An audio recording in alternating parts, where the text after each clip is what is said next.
Welcome to week 11 of Bring It Home, reading the great stories of the Bible. I'm Pastor Brown.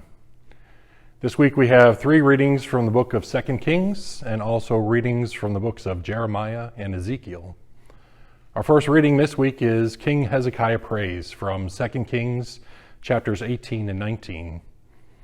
King Hezekiah was facing an overwhelming threat to not only his safety, but the safety of his people, as the king of the Assyrians, King Sennacherib, was threatening them with an overwhelming force. King Hezekiah initially tried to make peace with him by offering him tributes of gold and silver, but King Sennacherib persisted. He questioned King Hezekiah, saying, "Who is there to protect you and your people? It's certainly not your God." King Hezekiah knew, though, that God could protect the people in him, and so he prayed and asked God to protect all of them, and God did. God destroyed the armies of King Sennacherib in an amazing way. They were defeated not by the force of King Hezekiah's armies, but rather by his own sons. God fought the battle for them. This evil king was destroyed by his own wickedness. Our second reading this week is about another king, King Josiah, and we read about him in 2 Kings chapters 22 and 23. Josiah became king of Judah when he was just 8 years old. In the 18th year of his reign, he began the project of restoring the temple of God. During the restoration, the workers found a lost book of the Bible. Now, we're not sure exactly what that book or books were. Possibly the Torah or the book of the law, the Pentateuch. But what we do know is that this book of the law was missing because people were not following it. They'd even stopped celebrating the feast of the Passover. And the fact that the people had stopped celebrating this most important feast, which celebrated the deliverance of God's people from slavery in Egypt, speaks directly about the true depth of sin. It speaks to the fact that sin is not just about breaking rules that have been established, but also about forgetting who God is and what he has done for us. Our third reading this week is God calls the prophet Jeremiah, and we read about this in Jeremiah chapters 1, 23, and 31. God called Jeremiah as a very young man. In Jeremiah, we see that it is not the man who speaks the word of God that is important, but rather that the word of God in and of itself is what is important.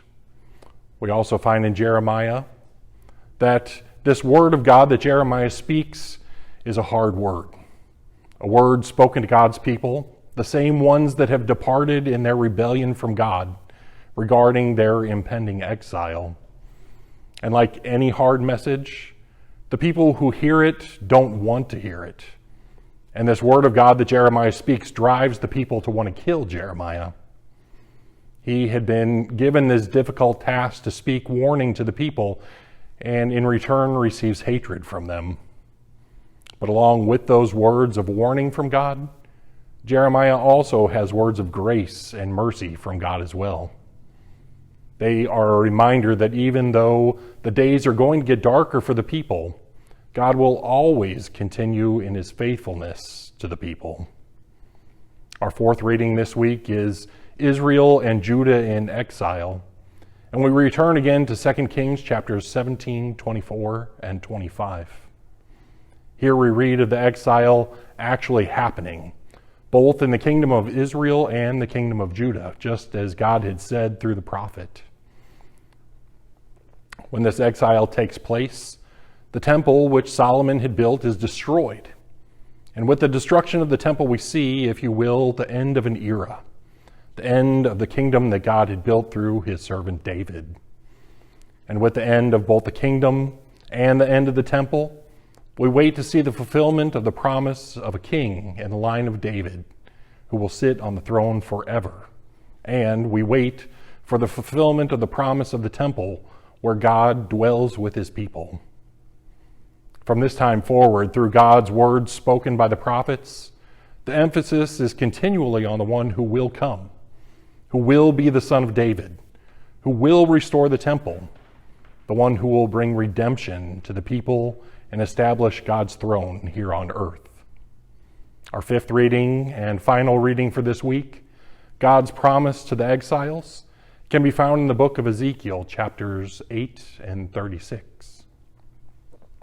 The book of Ezekiel has many parallels to the book of Revelation, parallels seen in the description of the temple and the New Jerusalem as we see in Revelation, but also not in the rebuilding of the temple and the city when the people return home from exile, but rather the rebuilding and restoration that occurs in and through God's Son, Jesus. Ezekiel speaks not only of a temple being built, but God taking the hearts of stone that are in his people and giving them instead living hearts. And in doing so, God rebuilds his people. He strengthens their hearts. And even while the people are in exile, the picture is being made more and more clear. The picture of the restoration that will come through the life, death, and resurrection of God's Son, Jesus Christ.